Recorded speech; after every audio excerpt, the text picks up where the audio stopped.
নববর্ষের মার্কেটে নতুন ব্লগার একটু ডিলিং করে তাতে কি আছে, মার্কেটে নতুন কন্টেন্ট আর I am the controversy creator. বুঝতে পারছো, নতুন ব্লগার এসছে। টিনার ফেম, টিনার ক্রেডিট এবং টিনার নামে পরিচিত হতে এসছে। এদের কে পাত্তা দেয় বলো? এরকম কত ব্লগার আনাচে কানাচে উকি মারছে, তাই না? ওই যে যেমন ঝিউ এলো, রনুর এক্স গার্লফ্রেন্ড, কারুর কারেন্ট গার্লফ্রেন্ড, তার নামে জাদু আছে করে 3 দিন দৌড়লো, কথায় কথায় এক কথায় মনিটাইজেশন হয়ে গেল। তারপর আমরা যখন নতুন এই 20-22 বছর বয়স চাকরি খুঁজছি, খুব জোশ চাকরি করব, তখন একটা কথা শুনেছিলাম জানো তো, গভর্নমেন্ট জব আলাদা জিনিস, প্রাইভেট জবের ব্যাপারে একটা কথা শুনেছিলাম, জব পাওয়া খুব সোজা, জবটা রাখা মুশকিল। প্রাইভেট চাকরি, সে তোমার টিচিং হোক বা কর্পোরেট জব হোক, এত পলিটিক্স, সেখানে সার্ভাইভ করা একটা বিরাট জিনিস। এইখানেও এই কথাটাই খাটে। কত মানুষ এলো আর গেল। তো যাই হোক, নববর্ষের মার্কেটে নতুন ব্লগার বিশাল খাটে, একলাশ হয়ে, কারণ তার প্রথম বউ, বলতেই পারি কারণ এই কথাগুলো এ নিজে সাপ্লাই করেছে কন্ট্রোভার্সি ক্রিয়েটারকে। তার প্রথম বউ অন্য কাউকে ভালোবেসে চলে গেছিল, ঠিক আছে, আর এ একটা বৌদিকে ধরে এনেছিল। বৌদি মানে সেই দুপুর ঠাকুরপো বলে তোমরা একটা সিরিয়াল আছে, দেখেছো তো, একটা বৌদিকে ধরে এনেছিল, বুঝেছিলে তো। তার বাচ্চার মা তাকে ফোন করে করে, সে কোনোদিন দেখতে চায়নি একে, এরই কল রেকর্ড জ্বলন সযত্নে রেখে দিয়েছে। একটা ছেড়েও ছিল যে তুই তো কোনোদিন বলিসনি তোর সামনে গিয়ে দাঁড়াতে। টিনা কোনোদিন একে চায়নি, এ খোঁচিয়ে টিনার জীবনটি বরবাদ করে ছাড়লো, টিনাকে ওখান থেকে বার করে আনলো। কারণ একটা জিনিস দেখো, তোমরা অনেকেই বলবে টিনা ছুকছুকানি আছে, টিনা একটু ছেলেবাজ। তা ভাই, 18 বছরের বয়সটাই তো ছুকছুকানি করার বেশি বয়স না? সেই 18 বছর থেকে 24 বছর একটা অজপাড়া গায়ে ওইরকম শাশুড়ি, যে রাতের বিছানায় ওর ছেলেকে ছাড়ে না, এইরকম সন্তান প্রিয় মা যদি ঘরে ঘরে হয় না, প্রোডাকশন থেমে যাবে, সমস্ত রিপ্রোডাকশন থেমে যাবে। যাই হোক, এই রকম মানে কন্যা পরিত্যাগকারী অথচ সন্তানগত প্রাণ এইরকম মা যে রাতের বিছানাতেও ছেলেকে ছাড়ে না, দিনেও এঁটুলির মতো আটকে থাকে, এইরকম এঁটুলি শাশুড়ি নিয়েও কিন্তু সে ঘর করছিল। রাতের বিছানায় স্বামী তো পেত না, শাশুড়ির গায়ের এবং মাথার বোটকা গন্ধ শোঁকেও সে 5 বছর ওখানে টিকে ছিল। এই ফোকলা না থাকলে হয়তো এখনো থাকতো। তো যাই হোক, জ্বলন তো দেখলো ব্লগিং আর করবে না বউ, সাই বউ ক্ষমা চেয়ে বললো আমি সংসার করব, ব্লগ করব না। তো জ্বলনের কি লাভ? ওই রকম একটা নিয়ে ও তো রেখেছিল ব্লগ করার জন্য, ওই মিষ্টি মুখের মায়াটাকে বেচার জন্য। যখন দেখলো মিষ্টি মুখের মায়া বেচতে পারবো না, তাকে পেছনে 2 লাত দিয়ে মেরে পিটে তার বার করে দিল। কারণ পাল্টিপিসোর ইয়েতে আমরা শুনেছিলাম গ্রিলে তালা দেওয়া আছে। তো এগুলো সব শুনেছো। এবার বাড়িতে এলো, বাপ মা 2 দিন রাখলো, তারপর ভাইয়ের বিয়ে লাগলো, ভাইয়ের কথায় বাপ মা উস্কে গিয়ে, সে তো তোমরা মায়ের কেরামতি এখনো দেখছো, মেয়ের থেকে টাকা নেয়, হয়তো বক বলেছে, ওদের টিমেরই লোক বলেছে। আর ওর মায়ের বড় ফেভারিট মানে সাহায্যকারী, মেয়ের সাহায্যকারী, কারণ মায়ের আশীর্বাদ না থাকলে মেয়ে কি এতদিন বককে নিয়ে তার ওই লিগাল ব্যাপার স্যাপারগুলো চালাতে পারতো? তো ওর মায়ের যে ফেভারিট লিগাল মা, দাদা, বাবা সবারই আশীর্বাদ রয়েছে, মানে মতামত রয়েছে, তাদের মতামত নিয়েই তো টিনা করেছে। তো যাই হোক, টিনার যে ফেভারিট ওই কি বলে ওটাকে, লিগাল অ্যাডভাইজার, সে বলেছে। তো টিনার মা তোমরা দেখেইছো, মেয়ের থেকে টাকা নেয় আর ছেলে বউকে পাত্তা দেয়, মাথায় করে রাখে। তো টিনা এইরকম মায়ের এবং বাপের ধাক্কা খেয়ে গিয়ে পড়লো অথই জলে। সেই অথই জল থেকে এই সুন্দর মুখটিকে ভবিষ্যৎ কল্পনাটি করে নিয়েছিল এই ব্লগার। এই মুখটিকে দেখে ভাবলো যে সোনার ডিম পাড়া হাঁসটা আমি ভাগিয়ে আনতে পেরেছি, জ্বলনের খামার থেকে সোনার ডিম পাড়া হাঁসটা আমি ভাগিয়ে আনতে পেরেছি, এবার আমি পুষবো।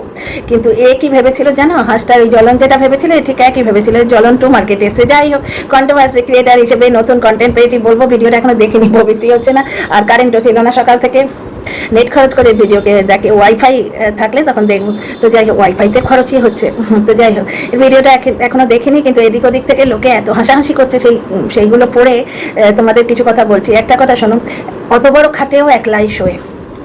লোকে কিন্তু বলছিল যে ওর ঘরটা টিনা সারিয়ে সুরিয়ে দিয়েছে, এত ভালো ঘর নাকি ওদের ছিল না। যাকে আমরা তো দেখতেই পাবো, নতুন ব্লগার এসছে তো কদিন থেকে সেটাই ব্যাপার। টিনার মানে ফেম ভাঙিয়ে খাচ্ছে জ্বলন, এখনো টিনার নাম ভাঙিয়ে। এর যখন ব্লগ চলবে না তখন টিনাকে ব্ল্যাকমেল করতে চলে আসবে। তো একটা কথা আমি যেটা বলেছি, আমার কথা প্রমাণ হলো দেখলে, তোমাদের বলেছিলাম টিনার সঙ্গে ফোকলার কোনো সম্পর্ক নেই। ওই স্ট্রাইকটা দেখেই আমি গেস করেছিলাম টিনা হয় স্ট্রাইক দেওয়া শিখে নিয়েছে, নয়তো ফোকলা জিমেলের পাসওয়ার্ড ইউজ করে স্ট্রাইকটা দিয়েছে টু প্রুভ দ্যাট, প্রমাণ করার জন্য যে আমি আছি, আমি কোথাও পালাইনি। বুঝতে পারছো? এই লোকটার কল রেকর্ড শুনেছিলাম যে ওই জ্বলন ছেড়েছিল যে আমি তো তাকে আমার প্রথম বউকে খিস্তি দিইনি, কোনোদিন বিক্রি করিনি, তোকেও বিক্রি করতে আসবো না। বিশ্বাস করে এই লোকটাকে আমি প্রথম দিকে কিন্তু সাপোর্ট করেছিলাম, বুঝতে পারিনি এত বড় ব্ল্যাকমেলার। দেখলে তো টিনা, দেখলে তো ও প্রেম পীড়িত কিছুই নয়। যে ভালোবাসে সে ব্ল্যাকমেল করতে পারে, যে ভালোবাসে সে তোমার নাম ভাঙিয়ে তোমারই প্রফেশনে আসতে পারে। টিনা একদিনে তো বুঝলে, টিনা বুঝেছে অনেক দিন আগে, এবার দর্শকরা তোমরা বোঝো। ফোকলা যদি টিনার সঙ্গে কোনোভাবে সংস্পর্শে থাকতো ও ব্লগ দিত না, ওর ডিরিং একটু একটু করে, তা করুক, একটু একটু ডিরিং করে, তা করুক। টিনার পয়সায় একদিন হয়তো করতো, এখন বোধহয় টান পড়েছে তাই ব্লগিং করতে এসেছে, করুক। ও যত ব্লগিং করবে তত তো আমি কন্টেন্ট পাবো, আমরা সবাই কন্টেন্ট পাবো। আজকে পবিত্র হয়নি এখনো দেখতে ভিডিওটা, বিশাল খাটে, একলা সাঁটে, একলা শোয়। কেন আর কোনো বাচ্চার মা এখনো পাওনি? আরও দেখো না কোনো বাচ্চার মা যে শাশুড়ি নিয়ে শোয়ে, স্বামী পাত্তা দেয় না, এমন বাচ্চার মা নেই? তার সঙ্গে একটুখানি ড্যাশ চ্যাট করো, তাহলে 1 লাখ খাটের ব্যবস্থা হয়ে যাবে। যাই হোক, ফোকলা 1 লাখ খাটে একা শোয় আর বিশাল বড় জায়গা দেখালো। মায়ের বাধ্য ছেলে, শুধু ওই টিনার সঙ্গে যে ড্যাশ চ্যাটটা করেছিল ওটাও কি পারমিশন নিয়ে করেছিল গুরুজনদের, ভগবান জানে। তো মায়ের বাধ্য ছেলে, সবাই বলছে মায়ের কথায় ওঠে বসে। তো এবার দেখতেই পাবো ফোকলা চন্দরের বাড়ি, ফোকলা চন্দরের মানে দোকান, মুদির দোকান, এই সমস্তই দেখতে পাবো, বুঝতে পারছো তো? কারণ 1.5 বছর ধরে খালি বসে আছে, রোজগারপাতি নেই, কামাতে তো লাগে। বাপ মা দুমুঠো খেতে দিলেও ডিরিংকের পয়সা নিশ্চয়ই দেয় না। আচ্ছা, আমি এক্ষুনি করে এসেছি, ইরিং মানে হচ্ছে ইটিং। এই মানে এদের এই ইংরেজির চোটে যেটুকু ইংরেজি জানি ভুলে না যাই।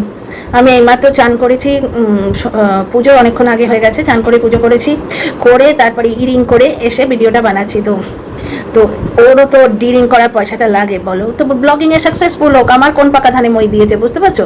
টিনার সঙ্গে সম্পর্ক নেই, আমি দর্শকদের কাছে প্রমাণ করতে পারলাম ফোকলা চন্দরের জন্য। Fokla most welcome, come to YT. Controversy ক্রিয়েটারদের সঙ্গে এবার পার্সোনালি কন্ট্যাক্ট করবে, করে তাদের তথ্য দেবে এবং নিজের ব্লগিং আপ করার চেষ্টা করবে। কারণ কি, এই ব্লগাররা কিন্তু চায় যে কন্ট্রোভার্সি ক্রিয়েটাররা তাদের নিয়ে কথা বলুক। জ্বলন প্রমাণ করে দিয়েছে, টিয়া প্রমাণ করে দিয়েছে। টিয়া একজন কন্ট্রোভার্সি ক্রিয়েটারের নাম করে বলেছিল যে তুমি এখনো আমাকে নিয়ে ভিডিও বানাচ্ছ না কেন? আর সনিকার ননদ মার্কেটসে গেও। আচ্ছা, সনিকার শাশুড়ি ভিডিওটা নিয়ে তো আমার এখনো বলা হয়নি, বলবো। তার আগে ফোকলা চন্দ্রের কন্টেন্টটা পেয়ে গেছি। তো কাদম্বরী মরিয়া প্রমাণ করিল সে মরে নাই, বুঝতে পারছো? তা ফোকলা ভিডিও দিয়া প্রমাণ করিল যে টিনার জীবনে সে আর নাই। কদিন ধরে আমি চিৎকার করছি, তোমাদের কানে জিনিসটা পৌঁছয় না। লোকে নিজের স্বার্থ চরিতার্থ করার জন্য কখনো টিনাকে নোংরা করে, কখনো টিনাকে সাপোর্ট করে, বুঝতে পারছো? টিনাকে নোংরা করে যারা ভিডিও করছে, তোমরা কেন জানি না কিছু পজিটিভ লোকও সেইগুলো বিশ্বাস করার জন্য ব্যস্ত হয়ে আছো। তোমাদের আগেও বলেছি, টিনা যদি ওই বিয়েটা হয়েও থাকে, ওটা বাস্তব বিয়ে নয়, যার ডিভোর্স হয়নি। হিন্দু মতে দুটো স্বামী চলে না। জ্বলন এখনও টিনার স্বামী, তাহলে অন্য কারোর প্রশ্নই আসে না।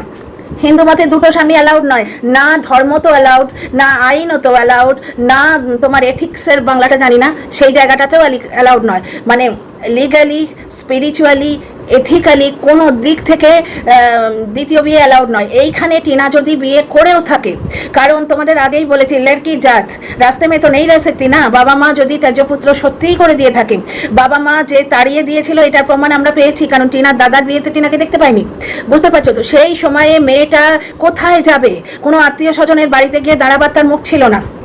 যার বাবা মা দেখে না তাকে আত্মীয়রা দেখবে কি? মা বাপ কি সেই রকম যে আত্মীয়র বাড়িতে ব্যবস্থা করে দিল? ঠিক আছে, ছেলের বিয়ে দিচ্ছে, আত্মীয় স্বজন আসবে, পাড়াপড়শি আসবে, তারা কথা বলবে, মেয়েটাকে কোথাও একটা থাকার ব্যবস্থা করে দিই। অবশ্য টিনা বলেছে ভিক্ষে মার বাড়িতে আছে, কোনটা সত্যি জানি না, আমি তো টিনার কথাই সত্যি মানি। আমি যাকে বিশ্বাস করি আমি তার কথাই সত্যি মানি, কিন্তু মানামানির ওপরে যে ব্যাপারটা আছে রিওমা, সেটা নিয়ে আলোচনা করছি, বুঝতে পারছো? Dear friends, welcome back to my channel. আমি সৌমি, আমি তোমাদের সবাইকে আমার চ্যানেলে ওয়েলকাম করছি। তো যাই হোক, তাহলে ফোকলা মাতার যদি ব্লগিং চালিয়ে নিজের ডিরিংকের ব্যবস্থা করতে পারে, মোস্ট ওয়েলকাম। লোকের রুটি রুজি বাড়ুক, তাতে অন্তত কারাপশান কমবে, তাই না? অন্য লোকের পেছনে কাঠি দেওয়াটা কমবে, অন্তত টিনার পেছনে ছাড়বে। এ নিজে যদি রোজগার করতে পারে, অন্তত টিনার টাকার দিকে এরকম করে তাকিয়ে থাকাটা তো কমবে, টিনা শান্তিতে থাকবে। তোমাদের আমি প্রমাণ বলেছিলাম যে বর্তমানে ফোকলার সঙ্গে, ফোকলু চন্দরের সঙ্গে টিনার কোনো সম্পর্ক নেই, এই ব্লগিং তার প্রমাণ। আর দেখলে তো টিনা ভালোবাসলে কেউ ব্ল্যাকমেল করে, পারে করতে। স্বামী স্ত্রীতে ঝগড়া হয়, প্রেমিক প্রেমিকায় ঝগড়া হয়, প্রেমিকার সঙ্গে প্রেমিকের ঝগড়া হলো, এমন একটা লোককে গিয়ে দৌড়ে গিয়ে প্রেমিক বলবে বা স্বামী গিয়ে বলবে তার স্ত্রীর গোপন কথা? যাতে সেই স্ত্রীটি বিপদে পড়ে বা প্রেমিকাটি বিপদে পড়ে। নো প্রেম ওয়াজ দেয়ার, প্রেম ছিলই না, ভালোবাসা ছিলই না।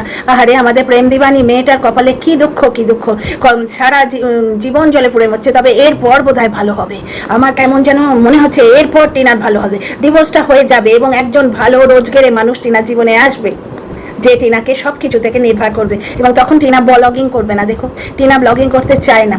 আচ্ছা, কিছু দর্শক লিখছে ফোকলার সঙ্গে টিনার প্যাচাপ হয়েছে, ওর টিনার চোখের হাসিতেই প্রমাণিত। কি অদ্ভুত ব্যাপার স্যাপার না? টিনা হাসলেও দোষ, মুখ গোমরা করে থাকলেও দোষ, ছেলের কথা বললে ছেলে বেচছে, ছেলের কথা না বললে কেমন মা। নীল ষষ্ঠীতে যদি উপোস না করতো, ওয়াইটিতে চিচিৎকার পড়ে যেত, জন্ম দিয়েছিস কুলাঙ্গার, ডাইনি মা। নীল ষষ্ঠীর দিন, যেদিন প্রত্যেকটা পৃথিবীর প্রত্যেকটা মা সন্তানের মঙ্গল কামনায় শিব ঠাকুরের পুজো করে, তুই করলি না। আর উপোস করেছে, তুই কি করে করবি? তো ছেলে কোথায়? ছেলে যেখানেই থাকো, পৃথিবীর শেষ প্রান্তে থাকো, আন্টার্কটিকায় থাকো, মায়ের মন থেকে ছেলের প্রতি যে আশীর্বাদ সেটা তো দেবেই মা। সেটা দেবার অধিকার কেউ ছিনতে পারে না, কোনো আইন ছিনতে পারে না, আর বিপক্ষের কোনো রকম ল ইয়ার ছিনতে পারে না সেটা, বুঝতে পারছো? তো টিনার তো শাকের করাত, তো টিনার যে ইয়েটা ফেমের বাংলা কি গো, টিনার ফেমটা যে পপুলারিটিটা সেইটা কাজে লাগিয়ে দেখি ফোকলা দাঁড়াতে পারে। যদি ফোকলার যোগ্যতায় থাকে, যদি সে ব্লগিং করে দাঁড়িয়ে যাবে। কারণ ভাই প্রথম দিকে যে ভিউ বা সাবস্ক্রাইবার হবে সেগুলো সব টিনার জন্য, বুঝতে পারছো? নেগেটিভ পয়েন্ট যে টিনা সম্বন্ধে কি বলছে দেখি, টিনার সম্বন্ধে এই শুনেছিলাম, দেখো তো ওদের ওখানে পুকুরটা আছে কিনা, দেখো তো এই আছে কিনা, তারপরেই বলতে বসবে ওই দেখো ওই দেয়ালটাই টিনা করিয়ে দিয়েছে, ওই দেখো ওই দেয়ালে টিনা ডিস্টেম্পার লাগিয়ে দিয়েছে, বুঝতে পারছো? এই জন্যই এখন ভিউ হবে। তো হোক, প্রথম দিকে ভিউ হোক, যত মানে হবে তত আমি কন্টেন্ট পাবো, বুঝতে পারছো? তো আমার কি এসে যে আমার তো কারোর সঙ্গে কোনো পার্সোনাল বন্ধুত্বও নেই, দুশ্মনীও নেই। তো যাই হোক, ফোকলার ব্লগ এখন দেখা হয়নি, তবে কি ওই সেই কথা কাদম্বরী মরিয়া প্রমাণ করিল সে মরে নাই।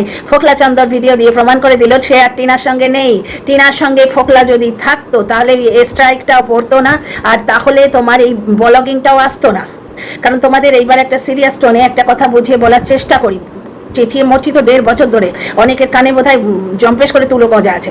ব্যাপারটা হচ্ছে যে কোনো মানুষ যখন ভালোবাসার সম্পর্কে থাকে, ভালোবাসা তো এরা বোঝেই না, বাদ দাও, ভালোবাসা ওয়ার্ডটার মিনিং জানে না, বুঝতে পারছো? এদের কাছে একটা আকর্ষণ, আর সেই আকর্ষণটাও কিসে তোমরা খাট মাপা দেখে বুঝতে পারছো? এত বড় খাটে একলা শুয়ে আছে। তো যাই হোক, ব্যাপারটা হচ্ছে মানুষের মধ্যে যখন দুটো মানুষের মধ্যে যখন মানিয়ে চলার তাগিদ থাকে, ভালোবাসা মন্দবাসাকে ডিপ ফ্রিজে রেখে দাও। যখন দুটো মানুষ মানিয়ে চলবে, বিজনেস পার্টনার বলো বা তোমার ওয়াইটিতেই ষাটগাঁট করে কন্টেন্ট করা বলো, যে কোনো জায়গায় যখন দুটো মানুষ দুজনের সঙ্গে মানিয়ে চলবে, তখন দুজনের মধ্যে টেন্ডেন্সি থাকবে যে এপক্ষ বিরক্ত না হয় এমন কাজ এপক্ষ করবে না, এপক্ষ বিরক্ত না হয় এপক্ষ সেই কাজটা করবে না, এড়িয়ে চলার চেষ্টা করবে। টিনা ব্লগার, টিনার নাম ভাঙিয়ে, কারণ এই ফোকলাকে হুইজ ফোকলা, ওই রকম হাজার গন্ডা ফোকলা তো এদিকে ঘুরে বেড়াচ্ছে, তাদের ব্লগ কি উঠছে তাদের ব্লগ? আজকে সনিকার ব্লগ কেন উঠেছে? ওর হাজব্যান্ডের এরকম অবস্থা বলে, এনআরআইটা সাপোর্ট করেছে বলে। এই যে ফোকলা, এ উঠেছে টিনার এক্স প্রেমিক হিসেবে, এবং এর একটা অস্ত্র রয়েছে ওই জ্বলনের মতো, ব্ল্যাকমেল করব, টিনার কল রেকর্ড ফাঁস করব, টিনার গোপন কথা বলে দেবো, এই উদ্দেশ্যে কিছু বিরোধী দর্শক এবং কন্টেন্ট ক্রিয়েটার এখন একে পাত্তা দেবে, এর থেকে জিনিস নেওয়ার চেষ্টা করবে। তবে ওই বিয়ের ব্যাপার স্যাপারগুলো যদি সত্যি হতো তাহলে এতদিনে কি সেগুলো কোর্টে পৌঁছতো না? যাই হোক, বাদ দাও, ও যা আসবে, কারণ এর ওই বকের মতো স্বভাব দেখছি, বলে বেড়ানো স্বভাব ফোকলার, বুঝতে পারছো? কন্ট্রোভার্সি ক্রিয়েটারদের ঘন্টা ঘন্টা ধরে ফোন করে, দর্শকদের সঙ্গে ঘন্টা ঘন্টা ধরে ফোন করে, কার বাপু খেয়ে বসে কাজ নেই, এই মাতালের সঙ্গে ঘন্টা ঘন্টা কথা বলে। যাই হোক, ফোকলা দা ব্লগারকে কিন্তু আমি সাপোর্ট করছি, কারণ আমি কন্টেন্ট ক্রিয়েটার, ব্লগিংয়ের কন্টেন্ট পেলেই করবো, @ দিয়ে করবো, বুঝতে পারছো? তো যাই হোক, ফোকলা যেটা আজকে ভিডিও করেছে ওটা দেখিনি, দেখে আরও কথা বলবো। কিন্তু এখানে একটা জিনিস দেখো, বারবার যেটা বোঝাবার চেষ্টা করছি, দুটো মানুষ একসঙ্গে থাকলে একজন একজনের এগেনস্টে কখনোই যায় না। ফোকলার একটা ভুল ধারণা হয়েছে যে টিনা যেটুকু ভিউ পাচ্ছিল ওর জন্যই পাচ্ছিল, যেমন জ্বলনের ভুল ধারণা ছিল যে জ্বলনের বাড়িতে টিনা যখন ব্লগিং করে ভিউ পাচ্ছিল ওর জন্য পাচ্ছিল, বুঝতে পারছো? ভালো হয়েছে, জ্বলনের অকাত বুঝতে পেরেছি। এবার বাচ্চাটা না থাকলে তার অকাতটা আরো ভালোভাবে দেখা যাবে। ও নিজেই বলেছে আমি আমার অকাত বুঝতে পেরেছি, এও বুঝতে পারবে কিছুদিন পরে। আর যদি ক্লিক করে যায় কন্টেন্ট করবো, বুঝতে পারছো? তবে ক্লিক করবে বলে আমার মনে হয় না। তো যাই হোক দর্শকদের কাছে আমি আমার পয়েন্টটা প্রুভ করে দিতে পেরেছি যে ফোকলা টিনার সঙ্গে নেই। টিনা কেন একে ছুঁড়ে ফেলে দিয়েছে শোনো, এর নিজের হরকাতের জন্য। টিনা জ্বলনকে অ্যাকসেপ্ট কেন করতে পারেনি? সালিশি সভায় ক্ষমা চেয়ে এসেছিল, টিনার মা হাত জোড়ো করে ক্ষমা চেয়ে এসেছিল, বুঝতে পারছো? তারপরে টিনার মা টিনাকে বাড়িতে রেখে এসেছিল, মার মামাতো দাদা সংসারটা করবে বলেই তো অত মারধর খেয়ে ঝগড়াঝাঁটি করেও টিনা ওখানে পড়েছিল লড়াই করে, যে সংসার করবে, বাচ্চা নিয়ে সংসার করবে, তাই তো 498 কেস ওই জন্যই 2 মাস পরে দিয়েছে। কিন্তু টিনা মেনে নিতে যেটা পারেনি সেটা হচ্ছে ওয়াইটিতে ওর এবং ওর পরিবারের বদনাম করাটা। ঠিক এই কাজটাই ফোকলা চন্দর করছে। 2 নম্বর হচ্ছে সব থেকে কষ্ট টিনার যেদিন পেয়েছে আমার মনে হয় সেটা হচ্ছে ওর 5 লাখ টাকাটা জ্বলন চুরি করে নিয়েছিল। ঠিক সেই জিনিস কিন্তু বাঙালিয়ানা এসে আমাদের বলছে। বাঙালিয়ানা কি করে জানবে? তাকে তো কেউ বলেছে নিশ্চয়ই। তো আর তার প্রমাণ আমরা পাচ্ছি, টিনা মাল তুলতে পারছে না, টিনার বিজনেসটা বর্তমানে বন্ধ হয়ে গেছে, টিনা জিম যেতে পারছে না, জিম যাওয়াটা বন্ধ হয়ে গেছে। পাতানো দিদির ভিডিও থেকে অনেক তথ্য পাচ্ছি। জ্বলন ঠিক যে কাজ করেছিল, টিনার টাকা হাতিয়েছিল, টিনার সম্মানহানি করেছিল, ফোকলা ঠিক সেই দুটো কাজ করেছে। তোমাদের মনে হয় সিঁদুর দেয়া স্বামী শাঁখাপলা যে পড়িয়েছে, শুধু তাই নয়, জ্বলনের বাড়িতে টিনার আইনত অধিকার আছে, সন্তান আছে। তা সত্ত্বেও জ্বলনের যে অপরাধটা টিনা ক্ষমা করতে পারেনি সেটা হচ্ছে ওয়াইটিতে এসে টিনার বদনাম করা, টিনাকে বিক্রি করা। এই পয়েন্টটা টিনা ক্ষমা করতে পারেনি, বাকি 7 খুন মাপ ছিল। বুঝতে পারছো? ঠিক সেই অপরাধটা এই ফোকলা চন্দর করেছে। তোমাদের এর পরেও মনে হয় নিজের স্বামীকে যে অপরাধের জন্য একটা মেয়ে ক্ষমা করতে পারে না, সেই জিনিস আজকে ফোকলাকে, একটা কোথাকারকে 2 দিনের হোয়াটসঅ্যাপ চ্যাট করা প্রেমিক, তাকে টিনা ক্ষমা করতে পারবে ওই অপরাধের জন্য? পারবে না। সুতরাং আমি তখনই বুঝেছিলাম, যখন টিনা বললো যে 1 বছর আগে যে জায়গায় ছিলাম আজকেও সে জায়গায়, তখনই বুঝতে পারলাম ওর মনের মধ্যে জ্বলনের সঙ্গে আর এই ফোকলা চন্দরের কম্পারিজন শুরু হয়ে গেছে, যে ও যা ছিল এও তো তা, বরঞ্চ ওর কাছে আমার সন্তান আছে, ওর কাছে আমার আইনি অধিকার আছে, এর কাছে তো কিছুই নেই। বুঝতে পারছো? তো যাই হোক, বাড়ি মজা লাগছে। নববর্ষের বাজারের নতুন ব্লগার আমি জিউকে নিয়েও কন্টেন্ট করছি। জিউকে রনুর এক্স গার্লফ্রেন্ড, কারেন্ট গার্লফ্রেন্ড, সে কোথায় কোথায় কোথায় কোথায় জিউকে খুঁজে পাওয়া যাচ্ছে? ঠিক একই জিনিস যতদিন আছে একে নিয়ে কন্টেন্ট করবো। ফোকলার ব্লগ দেখে আসছি, ওরে পাওয়ারি নতুন ব্লগার, নতুন কন্টেন্ট। তোমরা সঙ্গে থেকো, তোমাদের কথা কমেন্ট বক্সে লিখো। See you in the next video.